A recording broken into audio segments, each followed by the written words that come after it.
আজকে আমরা শিখব ঈদুল আজহার নামাজ অতিরিক্ত 6 তাকবীরের সাথে কিভাবে আদায় করতে হয়। প্রথমেই বলে নিই, এই নামাজে কোনো আজান একামত কিছু নেই। আমরা যে রকমভাবে পারি নিয়ত করে নেব। তো আমরা বাংলায় এরকমভাবে বলতে পারি, ঈদুল আজহার ওয়াজিব নামাজ পড়তেছি অতিরিক্ত 6 তাকবীরের সাথে এই ইমামের পেছনে কিবলামুখী হয়ে আল্লাহু আকবার। এখন সানা পড়ব, সুবহানাকা আল্লাহুম্মা ওয়া বিহামদিকা ওয়া তাবারাকা ইসমুকা ওয়া তাআলা জাদ্দুকা ওয়া লা ইলাহা গায়রুক। এখন আমাদেরকে অতিরিক্ত 3টা তাকবীর দিতে হবে। প্রথম রাকাতে আল্লাহু আকবার, হাত ছেড়ে দেব। আল্লাহু আকবার, হাত ছেড়ে দেব। দ্বিতীয় তাকবীর আল্লাহু আকবার, এই যে তৃতীয় তাকবীর বলে হাত বেঁধে ফেলব।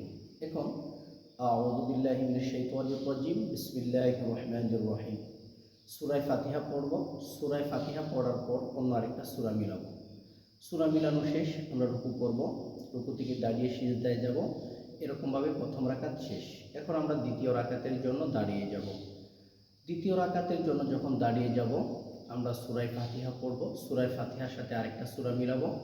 সূরা মিলানোর পর রুকুতে যাওয়ার আগে আমাদেরকে অতিরিক্ত 3টা তাকবীর দিতে হবে। আল্লাহু আকবার, প্রথম তাকবীর, হাত ছেড়ে দেব। আল্লাহু আকবার, দ্বিতীয় তাকবীর, হাত ছেড়ে দেব। আল্লাহু আকবার, তৃতীয় তাকবীর বলেও হাত ছেড়ে দেব।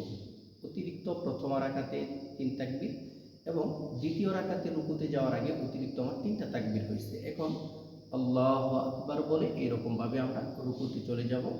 রুকু করে সিজদা হবে। এইরকমভাবে আমরা স্বাভাবিকভাবে নামাজ শেষ করব। আসসালামু আলাইকুম ওয়া রাহমাতুল্লাহি ওয়া বারাকাতুহু।